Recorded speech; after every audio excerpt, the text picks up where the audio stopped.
So my presentation is going to be about Oh, analyzing Yiddish through a fan studies framework. Yiddish and fandom have some really interesting resonances in how they've been denigrated or maligned by the broader culture. They've been maligned as feminine, as derivative, as unsuited for serious topics. And I found it somewhat productive to think through both the similarities and actually more so the differences between those resonances. And I hope you'll find it productive as well. So uh, I'll start with an overview of what fan studies actually is. We'll look at some examples of fandom in Yiddish. We'll talk about some ways in which we might apply concepts from fan studies to Yiddish. And then I'll talk about my own experience writing Yiddish fan fiction, since the idea of this panel is practice as well as method, and hopefully I'll convince you to do so as well. So fan studies is an interdisciplinary field that grew out of media and culture studies in the 90s, so it's about 30 years old at this point. Uh, and it studies fans, as the name suggests. It studies their reactions, behaviors, outputs, cultures, communities.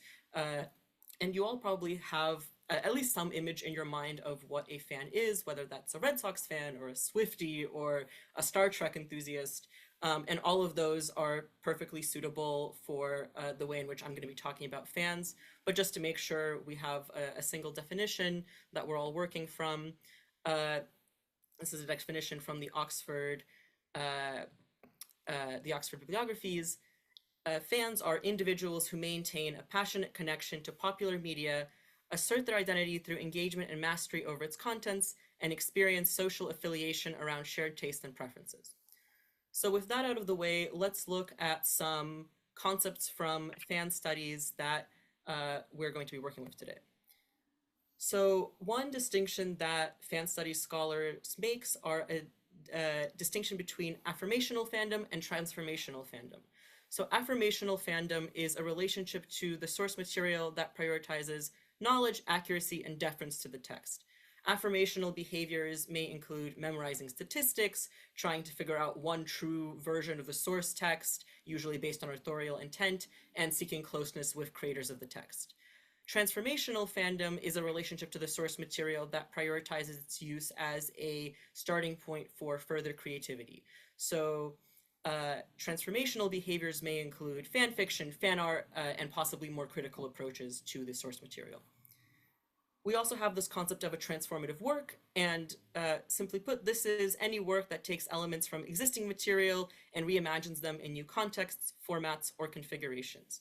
And this may include material that we traditionally associate with fandom, like fan fiction or fan art, but it also includes works like Virgil's Aeneid, which draws heavily upon the Odyssey, or, for example, some of the Fan-taytsht and Fan-besert, or translated and improved translations that we see in Yiddish, in which the translation is actually quite different from the original source material. As a general rule of thumb, all fan fictions are transformative works, but not all transformative works are fan fiction. And that has to do both with the economic context in which they're made. Fan fiction is generally made for free, and also this concept of affect. Um, so, oh, I see that possibly my camera has stopped. There we go. Um, Affect is the intense, often physical manifestation of an emotional response. So, in a non-academic context, we might call this the feels. If you say, like, it hit me in the feels, I really felt that, that's what affect is. So, let's take a look at some examples of fandom in Yiddish and figure out what we do and don't know, or at least what I do and don't know. So first, the good news, we have plenty of evidence of affirmational fandom. We have stories of Yiddish writers' funerals being attended by hundreds of thousands of people. This is Sholem Aleichem's funeral. If you take a look at this photo, you see just how packed the streets actually are. We have examples of fan mail, like this letter to Molly Pecan from a soldier on the front who, out of sincere good wishes, asks that she will send one of her photographs to him. And we even have examples of this more organized fan behavior, such as this anecdote relayed in Itzhak Penner's Sholem Ash in sein letzter Heim. So Sholem Ash was publishing serially his novel Kiddush Hashem in the Forverts, and Abe Kahan, the editor of the Forverts, decided to cut it off. So Sholem Ash turned for help to the manager of the forwards, who in turn turned to the readers, and they organized a campaign which demanded from the forwards that the novel Kiddush Hashem should absolutely go on, and against the will of His Majesty the reader, Kahan was powerless. In a few days, the novel continued. So we have this example of fairly organized fandom, what we, I think, can reasonably call fandom. What we are missing is really a lot of material on transformational fandom. As I alluded to before, we have plenty of transformative works, both the translations that change quite a lot from the original materials, and also more traditional adaptations, both of Bible stories, of other classics, but they're sort of missing that crucial element of affect. And the reason we have so little material that we might be able to call transformational fandom is because this type of work is often unvalued, often unpublished, and almost never archived. And in many cases, the people who are writing it, when they're writing it for their own personal pleasure, their goal might not be publication, especially when they are not necessarily professionals. So unfortunately, we have quite little of this material to look at. So what do we gain from looking at Yiddish through this lens?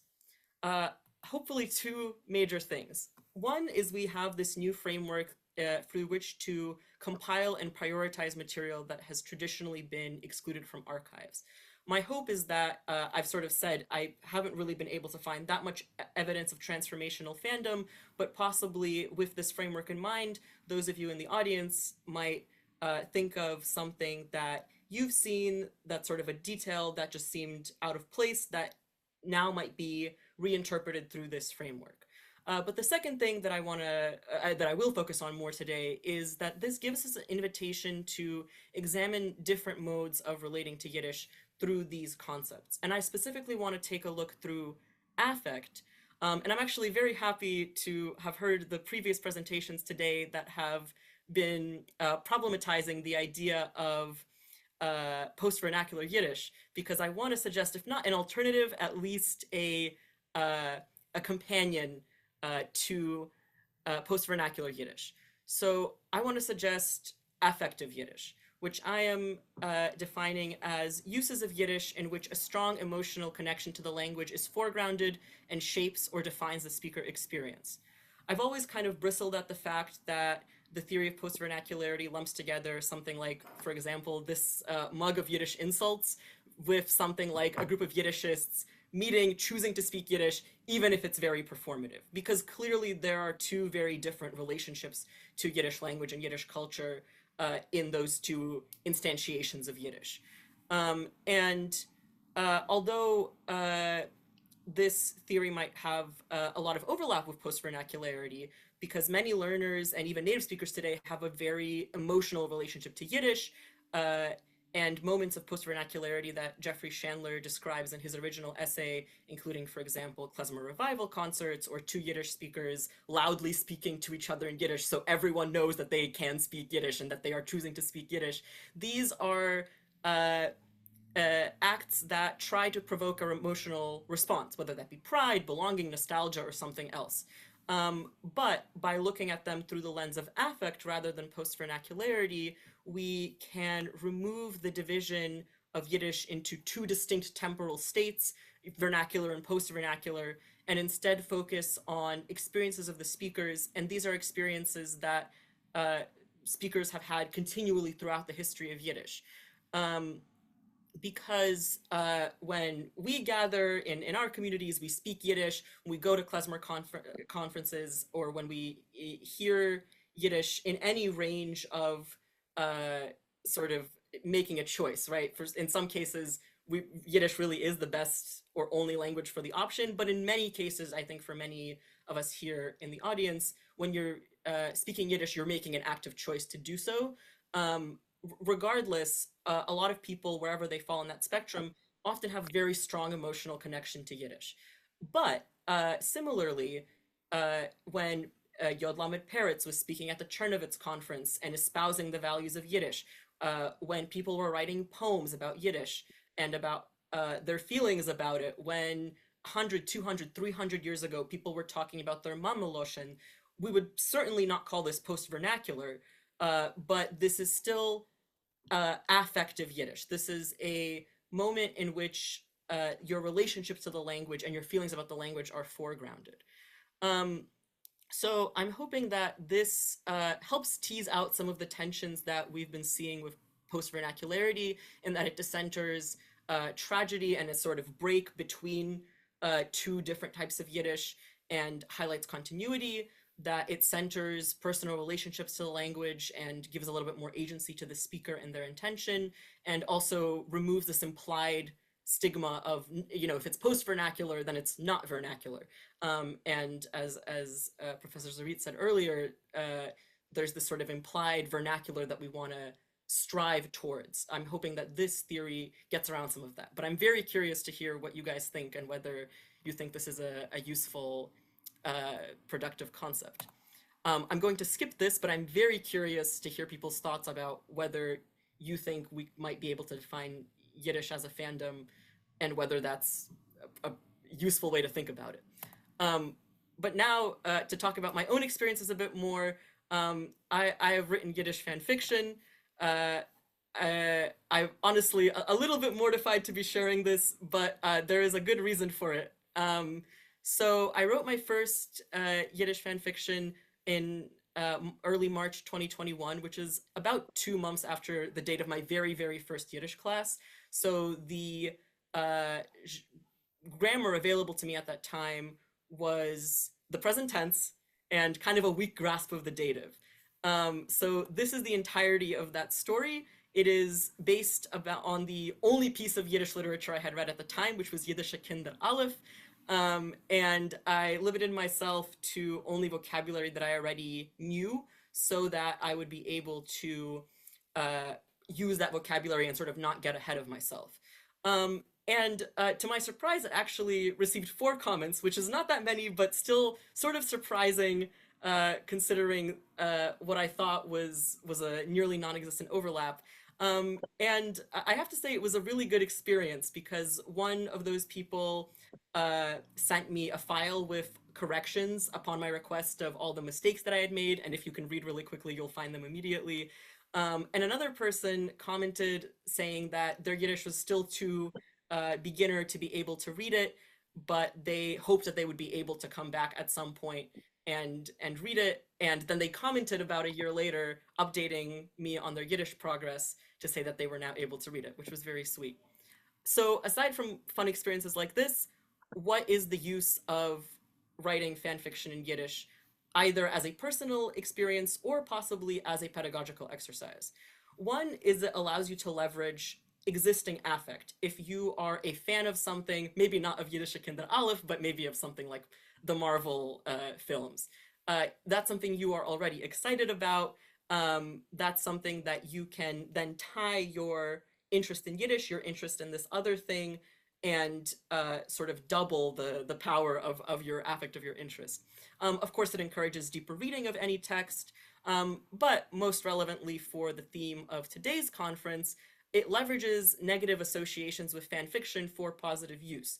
I'm sure that for many of you, even if it's not your first association, you've certainly heard fan fiction spoken of negatively, whether it's bad writing quality or bad material.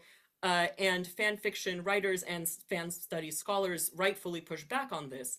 But while we have this association, we might as well utilize it.